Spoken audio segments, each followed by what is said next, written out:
नमस्कार। आज का अपना जो टॉपिक होगा वो पीरियोडिक टेबल से संबंधित होगा।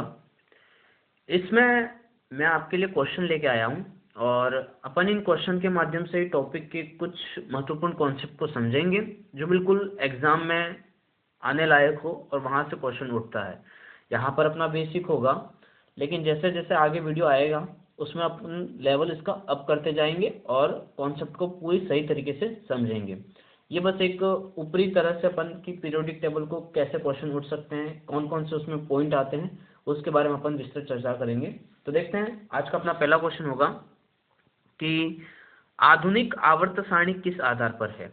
देखो, आधुनिक आवर्त सारणी में डोबेराइन आए, मेंडलीव आए, मोजले और ऐसे बहुत सारे साइंटिस्ट आए, लेकिन जो वर्तमान में जो आधुनिक आवर्त सारणी है, पहले हुआ कि परमाणु द्रव्यमान की बेस पे आई, फिर डोबेराइन का त्रिक भी आ गया, उसमें आगे पहले पढ़ते हैं अपन, उसके बाद न्यूलैंड का आस्टक नियम वगैरह सारे नियम आए। लेकिन अभी क्वेश्चन ये पूछ सकता है कि आधुनिक आवर्त सारणी किस आधार पर है। तो पहला ऑप्शन है परमाणु द्रव्यमान, दूसरा है परमाणु क्रमांक, तीसरा है घनत्व और संयोजकता। तो ध्यान रखना, आधुनिक आवर्त सारणी जो है वो वर्तमान में परमाणु द्रव्यमान पर आधारित न होकर किस पर आधारित है, परमाणु क्रमांक पर। याद रखना, आधुनिक आवर्त सारणी किस पर है, परमाणु क्रमांक पर।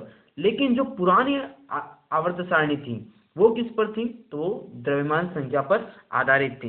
याद रखना, इन दोनों चीजों में कंफ्यूजन हो सकता है कि आधुनिक आवर्त सारणी किस पर आधारित है। तो आधुनिक आवर्त सारणी किस पर आधारित है, यहाँ पर परमाणु क्रमांक होगा, द्रव्यमान संख्या नहीं होगी। ये बहुत ही अच्छा क्वेश्चन है। देखो, आपको लगता होगा कि ये क्वेश्चन बहुत इजी है, लेकिन आज अभी एग्जाम में जो पैटर्न बदला अपन कह रहे हैं वो रियल में पैटर्न बदला इस वजह से अपन को लग रहा है क्योंकि अपने कॉन्सेप्ट क्लियर नहीं है।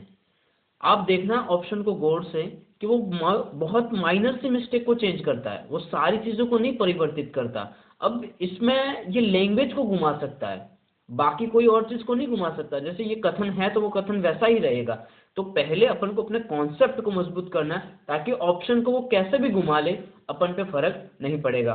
तो इस हिसाब से अपन क्वेश्चन सोल्व कर रहे हैं।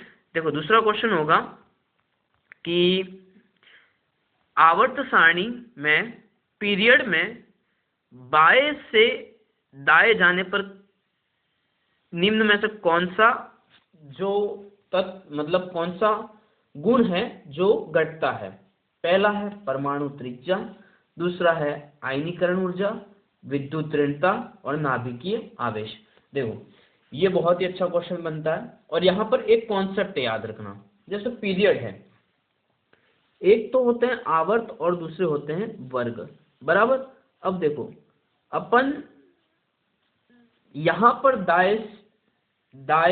बाएं से दाएं और जाएंगे। कहां जा रहे हैं, बाएं से दाईं ओर जा रहे हैं, ऐसे जा रहे हैं, बराबर आवर्त सारणी में। तो यहां पर एक याद रखना कि आर मतलब होता है रेडियस।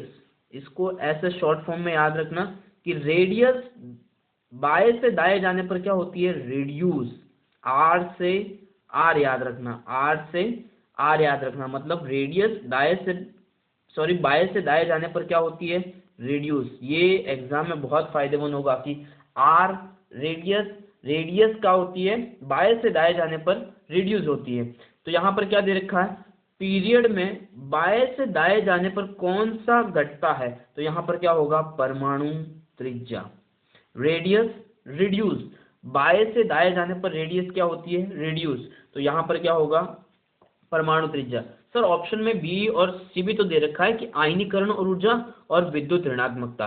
तो याद रखना, आयनीकरण और विद्युत ऋणात्मकता ऊर्जा, आईपी और ईएन, रेडियस रिड्यूस होगी, आईपी और ईएन, आईपीईएन क्या होगी, इंक्रीज होगी। क्या होगी, इंक्रीज होगी। अगर वही अपन पीरियोडिक टेबल में अगर ऊपर से नीचे आने पर देखें, कहाँ देखें, ऊपर से नीचे आने पर, ऊपर से नीचे आने पर, तो ऊपर से जब नीचे की ओर आएंगे तो यहाँ पर रेडियस क्या होगी, इंक्रीज।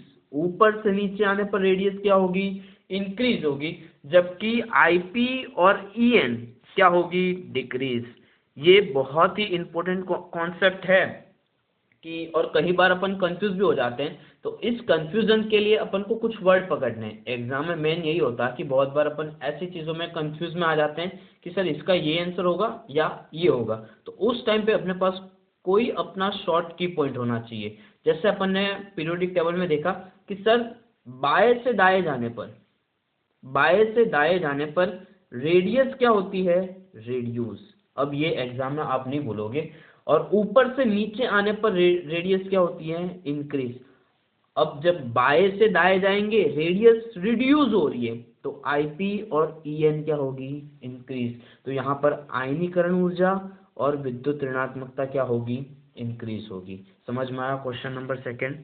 अब देखो, यहाँ पर अपन पीरियोडिक टेबल की बात करें, जैसे कि एग्जाम में सीधा क्वेश्चन आ सकता है कि पहला तो क्वेश्चन ये पूछ लेगा कि पीरियोडिक टेबल में ग्रुप कितने होते हैं, और वर्ग यानी वर्ग और आवर्तों की संख्या। देखो, तो ग्रुप यानी वर्ग कितने होते हैं? 18 वर्ग हैं, और आवर्त कितने हैं? 7 आवर्त हैं। कई बार एग्जाम में यही क्वेश्चन पूछ सकता है कि आवर्त सारणी में वर्ग की संख्या कितनी होती है और आवर्ती की संख्या कितनी होती है। देखना, अपन क्या करते हैं एग्जाम में, कई बार सिली मिस्टेक कर जाते हैं। एग्जाम में अपन को जो हार्ड क्वेश्चन है वो कभी अपन को पीछे नहीं रखते। बेसिकली जो इजी क्वेश्चन है, जिन्हें अपन यूं लगता है हमें कि यार ये तो बहुत इजी है, क्या है ये, तो ऐसा ही हो जाएगा, पर अपन उसमें पढ़ने में कई बार चूक कर जाते हैं। तो इसलिए ध्यान से क्वेश्चन को पढ़ना है और क्वेश्चन को अटेम्प्ट करना है। देखो, क्वेश्चन क्या पूछेगा कि पीरियोडिक टेबल में ग्रुप की संख्या कितनी होती है? 18। और पीरियड यानी आवर्त की संख्या कितनी होती है? 7। समझ में आया? अब देखो, आवर्त सारणी की अगर अपन बात करें, जैसे ये 18वें वर्ग के तत्व हैं, इन्हें आदर्श गैस तत्व कहते हैं या जीरो एलिमेंट कहते हैं, शून्य वर्ग के तत्व, बराबर, शून्य वर्ग के तत्व कहते हैं किसे? 18वें वर्ग को, नोबल गैसेस। अब फ्लोरीन फैमिली को क्या कहते हैं? हेलोजन तत्व। क्या कहेंगे? हेलोजन तत्व। और ये वर्ग 16 या ऑक्सीजन फैमिली को क्या कहेंगे? चैल्कोजन तत्व। क्या कहेंगे? क्या कहेंगे? चैल्कोजन। सर इतना इजी कॉन्सेप्ट अपन से पूछेगा क्या? तो आप देख लेना 2022 का जो सेकंड ग्रेड का पेपर था, उसमें सीधा क्वेश्चन पूछा था कि किस वर्ग के तत्व को चैल्कोजन तत्व कहते हैं। क्या क्वेश्चन पूछा था? किस वर्ग के तत्व को क्या कहते हैं? चैल्कोजन तत्व कहते हैं। तो याद रखना, जो वर्ग 16 के तत्व हैं उन्हें क्या कहते हैं? चैल्कोजन कहते हैं। वर्ग 17 के जो तत्व हैं उन्हें क्या कहते हैं? उन्हें कहते हैं अपने हेलोजन तत्व। नोबल गैस या शून्य वर्ग के तत्व किसे कहते हैं? वर्ग 18 के तत्वों को क्या कहते हैं? शून्य वर्ग के तत्व कहते हैं। अब देखो, दूसरा क्वेश्चन यहाँ पर पूछेगा कि एफ ब्लॉक के तत्व कौन सी सीरीज से स्टार्ट होते हैं? तो एफ ब्लॉक के तत्व याद रखना 6th और 7th आवर्त से स्टार्ट होते हैं। कहाँ से होते हैं? 6th और 7th आवर्त से स्टार्ट होते हैं।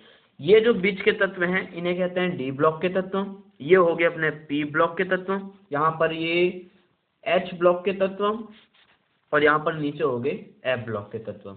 इसके बारे में अपन आगे भी पढ़ेंगे और सारी चीजें देखेंगे, लेकिन अभी जो मेन टॉपिक की जो की पॉइंट है, जो एग्जाम में सीधे देखने को मिल जाएंगे, उनके बारे में अपन देखते हैं। अब देखो, आगे अपन दूसरे क्वेश्चन की ओर बात करते हैं। तो यहाँ पर अपना क्वेश्चन है कि ग्रुप में नीचे जाने पर कौन बढ़ता है? देखो, पहले अपन ने बताया था कि बाएं से दाएं जाने पर रेडियस रिड्यूस, आईपी, ईए, ईएन क्या होती है? इंक्रीज। अब यहाँ पर क्वेश्चन क्या दे रखा है कि ग्रुप में नीचे जाने पर कौन बढ़ता है? ऑप्शन में पहला दे रखा है आयनीकरण ऊर्जा, ऑप्शन बी है त्रिज्या, ईए या ईएन। अपन ने देखा था सर कि ऊपर से नीचे जाने पर क्या होती है? Radius increase. तो यहाँ पर कौन सा तत्व बढ़ेगा? परमाणु त्रिज्या। क्या बढ़ेगा? परमाणु त्रिज्या। क्वेश्चन नंबर 4 देखो, अपन ने बात करा था कि एफ ब्लॉक के तत्व किस आवर्त में आते हैं। ये भी बहुत ही इंपॉर्टेंट क्वेश्चन बनता है एग्जाम में कि एफ ब्लॉक के तत्व किस आवर्त में आते हैं? 4th 5th आवर्त में, 5th 6th आवर्त में, 6th 7th आवर्त में, और 2nd और 3rd आवर्त में। देखो, पीरियोडिक टेबल में अपन देखें तो एफ ब्लॉक के तत्व कहाँ से स्टार्ट हो रहे हैं? 6th और 7th आवर्त में। कहाँ से? 6th और 7th आवर्त में। तो इस क्वेश्चन का आंसर क्या होगा? एफ ब्लॉक के तत्व किस आवर्त में आते हैं? 6th और 7th। याद रखना यहाँ पे वर्ग भी पूछ सकता है, तो थर्ड वर्ग में कौन सा आएगा? तीसरा। और यहाँ आवर्त में कौन सा आएगा? 6th और 7th। वैसे ये देखा जाए आवर्त वाला क्वेश्चन ओल्ड है, लेकिन अगर इसे मोड में कन्वर्ट करके पूछ सकता है तो वो पूछ लेगा कि कौन से वर्ग में आते हैं, तो याद रखना थर्ड हो गया। नेक्स्ट क्वेश्चन की अपन बात करें, क्वेश्चन नंबर 5 कि डी ब्लॉक तत्वों का सामान्य गुण होता है। रंगहीन यौगिक है, स्थिर सहसंयोजकता है, परिवर्तनीय संयोजकता है या गैसीय। तो देखो डी ब्लॉक के तत्व जो हैं, रंगहीन यौगिक है, स्थिर सहसंयोजकता है, परिवर्तनशील सहसंयोजकता है या गैसीय है। तो याद रखना, अब यहाँ पर दो कॉन्सेप्ट अगर एग्जामिनर चाहे तो आपको फंसा सकता है। कौन कौन से? कि अपन कई बार क्या कर देते हैं, जल्दबाजी में अपन रंगहीन यौगिक को भी क्या पढ़ जाते हैं? रंगीन पढ़ जाते हैं, या रंगीन को क्या पढ़ जाएंगे? रंगहीन। तो याद रखना यहाँ पर रंगहीन है। अगर रंगीन होता तो ये डी ब्लॉक को शो करता। क्या होता? अगर रंगीन होता मतलब कलर होता तो डी ब्लॉक को शो करता, लेकिन यहाँ पर क्या दे रखा है? रंगहीन। जब ये अक्सर क्या होता है, हम हिंदी मीडियम वालों के साथ ये मिस्टेक होने के चांसेस रहते हैं कि एक तो कलर और एक हो गया कलरलेस। तो ये सिली मिस्टेक को याद रखना। यहाँ क्या दे रखा है? रंगहीन है, लेकिन डी ब्लॉक के तत्व सामान्य क्या होते हैं? रंगीन होते हैं, कलर होता है इनकी। और रंग का कारण क्या है? तो वो होती है परिवर्तनशील संयोजकता। तो इसमें ऑप्शन क्या होगा? ऑप्शन सी, परिवर्तनशील संयोजकता। क्वेश्चन 6 की बात करें, देखो सबसे अधिक विद्युत ऋणात्मक तत्व कौन सा है? आवर्त सारणी में ये याद रखना कि आवर्त सारणी में सबसे अधिक विद्युत ऋणात्मक तत्व कौन सा है? तो वो होगा फ्लोरीन। कौन सा होगा? फ्लोरीन। अपन आवर्त सारणी में देखें तो ये रही अपनी आवर्त सारणी। मैं कुछ इंपॉर्टेंट पॉइंट बता देता हूं। जैसे देखो आवर्त सारणी में ये जो फ्लोरीन है सबसे विद्युत ऋणी तत्व होगा। आवर्त सारणी में जो फ्लोरीन है वो क्या होगा? सबसे अधिक विद्युत ऋणी तत्व होगा। उसके बाद अपन बात करें कि आवर्त सारणी में सबसे बड़ा आकार किसका होगा? तो आकार सबसे बड़ा होगा किसका? सीजियम का। क्यों? रेडियस क्या हो रही है? इंक्रीज। तो सबसे बड़ा आकार किसका होगा? सीजियम का। बराबर। सबसे अधिक विद्युत ऋणता, यहाँ देखना रेडियस रिड्यूस हो रही है, लेकिन आईपी और ईएन क्या हो रही है? इंक्रीज हो रही है। तो विद्युत ऋणता सबसे ज्यादा किसकी होगी? फ्लोरीन की होगी। एक कॉन्सेप्ट आगे आएगा कि सर आईपी किसकी ज्यादा होती है, आयरन पोटेंशियल की बात करें तो ये होगा अपने क्लोरीन का। ये एक कॉन्सेप्ट है जो अपन आगे नेक्स्ट वीडियो में पढ़ेंगे, जिसमें अपन नोट्स के हिसाब से इसके बारे में सारी चर्चा करेंगे। अपन यहाँ पर क्वेश्चन पे जाते हैं कि किसमें इलेक्ट्रॉन, उसमें अपन ने देखा कि किसमें विद्युत ऋणता सर्वाधिक होती है, तो हो गया फ्लोरीन। और यहाँ पर क्वेश्चन क्या है कि किसकी इलेक्ट्रॉन अभिलाषा अधिक होती है, मतलब इलेक्ट्रॉन लब्धि एंथैल्पी या इलेक्ट्रॉन गेन एंथैल्पी। तो यहाँ पर ये याद रखना कि इलेक्ट्रॉन लब्धि एंथैल्पी सबसे ज्यादा किसकी होगी? तो वो होगी क्लोरीन की। ये बहुत ही इंपॉर्टेंट कॉन्सेप्ट है कि आवर्त सारणी में सबसे ज्यादा आईपी किसकी होगी? तो वो होगी किसकी? क्लोरीन की। क्वेश्चन 8 है, आवर्त सारणी में सबसे बड़ा परमाणु आकार किसका होता है? Sodium, potassium, caesium, lithium. अपन ने अभी चर्चा की थी कि आवर्त सारणी में सबसे बड़ा आकार किसका होता है? तो होता है किसका? सीजियम का। किसका होता है? सीजियम का। क्वेश्चन 9 की तरफ अपन चलें। देखो मैंने पूछा था कि नोबल गैसेस किस समूह में आती है, तो अपन ने देखा था कि जैसे 16 है चेल्कोजन आते हैं, 17 हेलोजन आते हैं और 18 में क्या आते हैं? Noble gas. ये याद रखना, जो दूसरा जो वर्ग है उसमें आते हैं क्षारीय मृदा धातु, और फर्स्ट में आएंगी क्षारीय धातु। तो यहाँ पर आंसर क्या होगा? आंसर होगा सी, नेक्स्ट क्वेश्चन देखें। देखो, ट्रांजिशन एलिमेंट सामान्यतः होते हैं, ये यहाँ पे फंसाने की कोशिश करेगा, देखना। रंगीन यौगिक बनाते हैं, गैस होते हैं, अभिक्रिया शून्य होती है, या रंगहीन। कई बार यहाँ पर क्वेश्चन आता हुआ भी गलत हो जाता है। क्यों? क्योंकि एग्जाम में हम जल्दबाजी में होते हैं और हमें कॉन्फिडेंस होता है कि यार ये क्वेश्चन क्या है, बहुत इजी है, लेकिन ये इजी क्वेश्चन ही अपन को मेरिट से क्या कर देते हैं, बाहर कर देते हैं। तो यहाँ पर क्या होगा, रंगीन यौगिक है। क्या है? रंगीन यौगिक है। वैसे ये प्रॉब्लम हिंदी मीडियम वालों के लिए ज़्यादा होती है, क्योंकि इंग्लिश में तो कलर और कलरलेस दे रखा होता है, और लेकिन यहाँ पर क्या होता है, रंगीन और रंगहीन बिल्कुल कॉमन एक जैसा दिखता है। अब देखो, पीरियोडिक टेबल का 6th पीरियड कंटेंट्स, मतलब कि आवर्त सारणी में जो 6th पीरियड है, 6th आवर्त है, उसमें तत्वों की संख्या कितनी होती है। यहाँ पर ये नए पैटर्न के हिसाब से ये क्वेश्चन बनने के चांसेस ज़्यादा होते हैं कि कौन से आवर्त में तत्वों की संख्या कितनी होती है। तो ये जो अपना 6th और 7th पीरियड है, 6th और 7th पीरियड में तत्वों की संख्या कितनी होती है, तो इनकी तत्वों की संख्या होगी, सॉरी, कितनी होगी, 32 होगी। कितनी होगी? 32 होगी। 36 तो किसी में होगी नहीं। और 8 तत्व या 18 तत्व, तो इसका आंसर कौन सा होगा, 32 तत्व। कितना होगा? 32 तत्व। देखें तो अपन आवर्त सारणी में कि जैसे ये है, यहाँ से क्वेश्चन उन्होंने पूछा कि आवर्त सारणी में ये जो एफ ब्लॉक के तत्व हैं, एफ ब्लॉक के तत्व याद रखना, 58 से 70 और 90 से 102, इनमें तत्वों की संख्या कितनी है, तो याद रखना कितनी है, 32। अब अपन नेक्स्ट क्वेश्चन की बात करें कि सबसे कम आयनीकरण ऊर्जा किसकी होती है। सबसे कम आयनीकरण ऊर्जा किसकी होती है, तो ये याद रखना, सबसे कम आयनीकरण ऊर्जा किसकी होती है, फर्स्ट ग्रुप की। कैसे अपन ने देखा था कि बाएं से दाएं जाने पर रेडियस तो रिड्यूस होती है, रेडियस क्या होती है, रिड्यूस, लेकिन आईपी और ईएन, आईपी और ईएन ये क्या होती है, इंक्रीज होती है। तो सबसे कम किसकी होगी, तो वो होगी ग्रुप फर्स्ट की, और सबसे ज्यादा पूछे तो वो किसकी होगी, ग्रुप हेलोजन तत्वों की। नेक्स्ट क्वेश्चन देखो,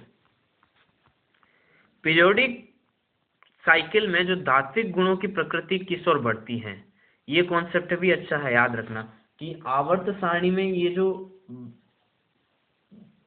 बाया भाग है और ये जो क्या है, दाया भाग है, तो याद रखना ये बाएं भाग की ओर क्या होते हैं कि धात्विक गुण ज्यादा होते हैं, और दाएं भाग की ओर क्या होती है, धात्विक गुण क्या होते हैं, कम होते हैं। मतलब यहाँ पर अधात्विक प्रकृति के तत्व होते हैं और यहाँ पर क्या होंगे, धात्विक प्रकृति के तत्व होंगे, बराबर।